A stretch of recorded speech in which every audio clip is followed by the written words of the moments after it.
Sitting,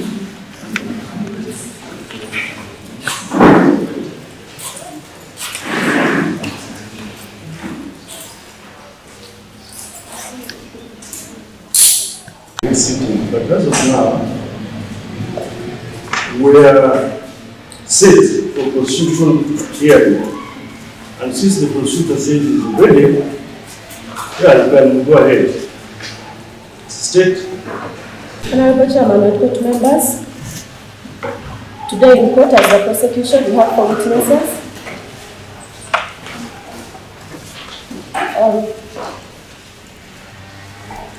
And the first witness is Private Omoy Joseph. We have the arresting officer. We have civilian Asimo Moses and Private Mugisha Haman.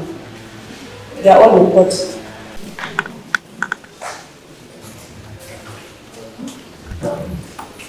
Five zero, Lance Corporal Mugisha Haman.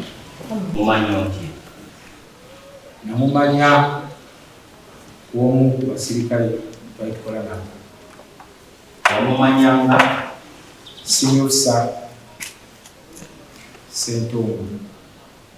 Yali Lieutenant Colonel. What relationship do you have with him? oyina kolagana kinaye ojepita okukwasibwa.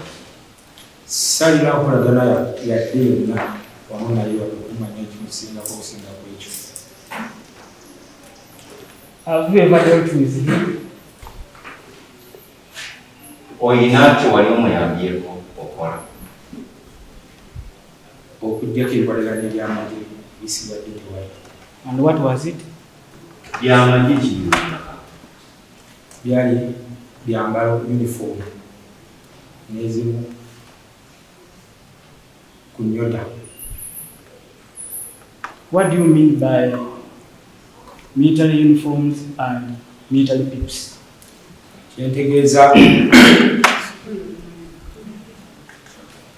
In relation to him, oyogera ku kumumanya ku byambalo byamagye n'ennyota oba amanyi.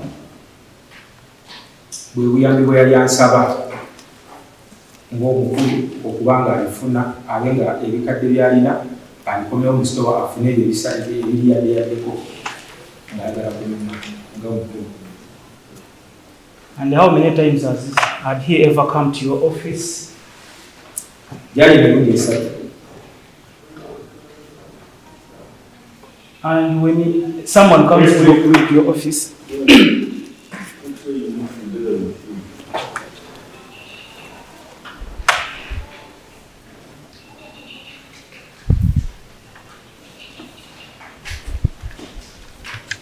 and pips,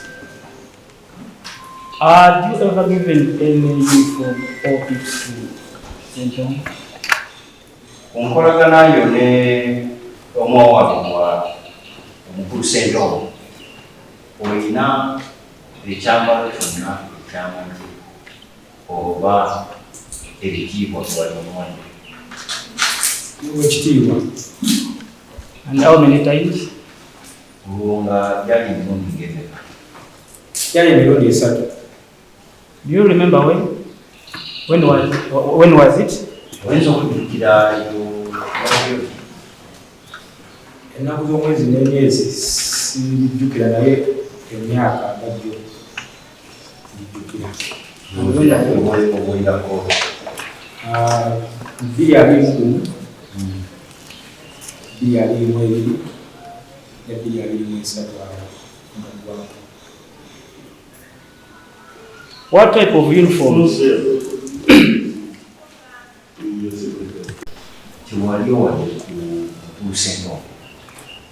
Uniform namuwa kika kye bayita madowadowa oba kamubidiyu ng'emyamba. And every time that he came, Buli yajjanga omuwa uniform. is it the same uniform that you issued to him? Si buli kadde teyajjanga naye bwe yajja okufuna uniform. What ranks? Wegamba nti wali owatuwadde ku bitiibwa weyita amayini. Have you ever issued to Senton? Wamuwa rank yajjako ng'ayagalako eya captain 2 then najjaawo 2 nga gweyana ng'alina eyakadde nemuwa empya then neya lieutenant Kano era nga yali yakutuusibwa ng'ayagala empya ebikadde byonna nebitereka.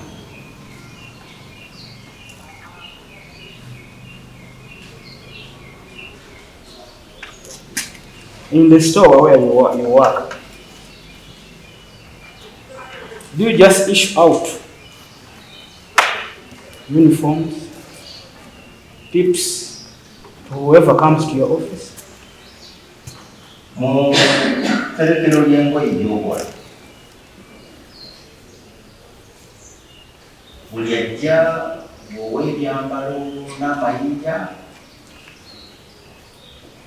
oba Eddewo ekitiibwa wabeerawo obubaka obuva ewa mukama wange nga buba bwa ssimu oba nga buwandiike ne bujjibwa n'oyo abazze okusaba. Bw'aba nga tayitidde eyo n'aba nga ayitidde ku ssimu n'ayitirayo direct ku store, essimu eva waggulu n'aba nga ayambibwa okusinziira ku bwetaavu bw'aba alina.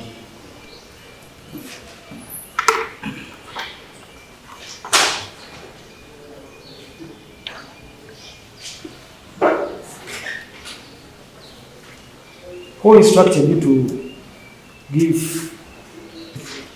military attires and pips to Senton? okugaba ebyambalo ebyo n'ennyota ku mwami Senton. Alina mukama wange warrant officer 1 mukama wange warrant officer 1 okumu.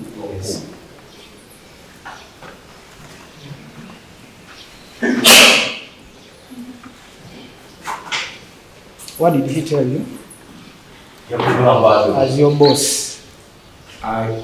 Yansaba okuyamba omukulu oyo eyali alina obwetaavu obw'amangu muyambe okusinziira mu bwetaavu bwe mukyusizeemu ebyo ebikadde byali alina asobole okumirira era nange kyenakola. Did he just call you or he wrote somewhere and issued Senton to present to you? Yankubira bwenamala okumuwa ninako bwempandiika mwenkola accountability yange era amannya ge mwebiri mu kyebayita stock card olukalala olwo lw'abantu abaze otulisito okwokolera embalirira y'ebirooba olina by'ofulumiza y'osigaliza.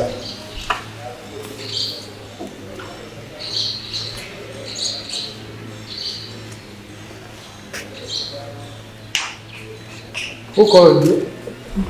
Warrant officer 1.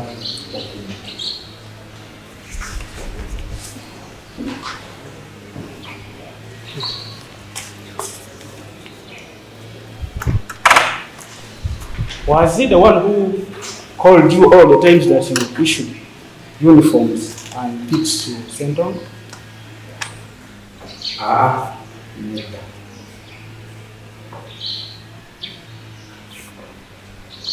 Then who called you else? Yalina omu kutukola naye Tenant Ojo eyamuwa enamba yange okusookera ddala okumumanya gye baali ab'omukwano saamanya wa naye yaŋŋamba mukulu so waliwo ekiba kyetaagisizza ekitala nsobola okumuyamba era bwe bansobole okugikola.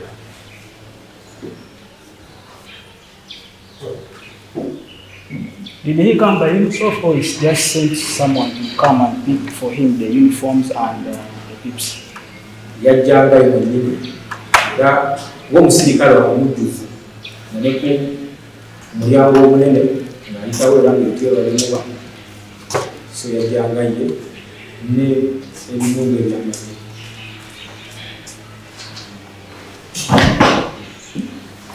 What was his dress code? Dress code whenever he could come to pick the uniforms that you are saying and the pips. Yalina ennyambala bbiri waliwo ng'ogyeko nze ngambi nali muwadde nebyagiramu yalina ebinga kakofu tugiyita Woodland Kent Woodland Kent uniform kakofu erimu obuntu yasooka okwambala okusinga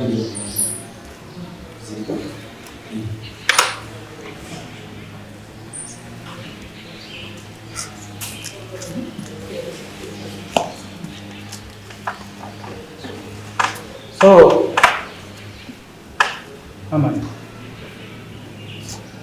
was Sentongo decorated whenever he could come to pick the uniforms and the tips?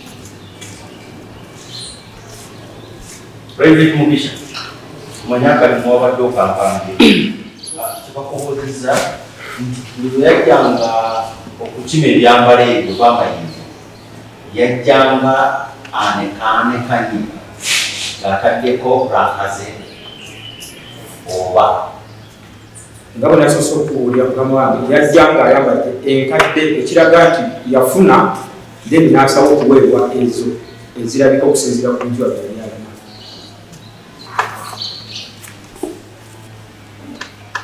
So, Aman, what ranks had you ever issued to Sentongo? oba ki wali wadde mwami Sentongo amayinja oyinza okutegeeza kooti wali omuwadde rampa ki na rampa ki Zaali za mirundi 3. olusooka Omwali eya captain ey'amayinja 3, embaamu then eya major then ne lieutenant colonel.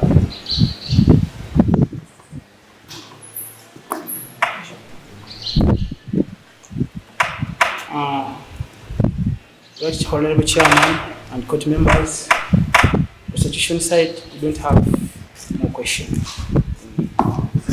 For bail for our client, Mr. Sentongo, and as you may note, Mr. Chair and the honorable members of the court, our client looks so frail. He's battling acute leukemia, which is the cancer of the blood. He's also battling pressure. And when he was arrested, the day he was arrested on the 21st day of June 2024, one of the worries of his family members were how is he going to survive in prison without advanced medication to leukemia.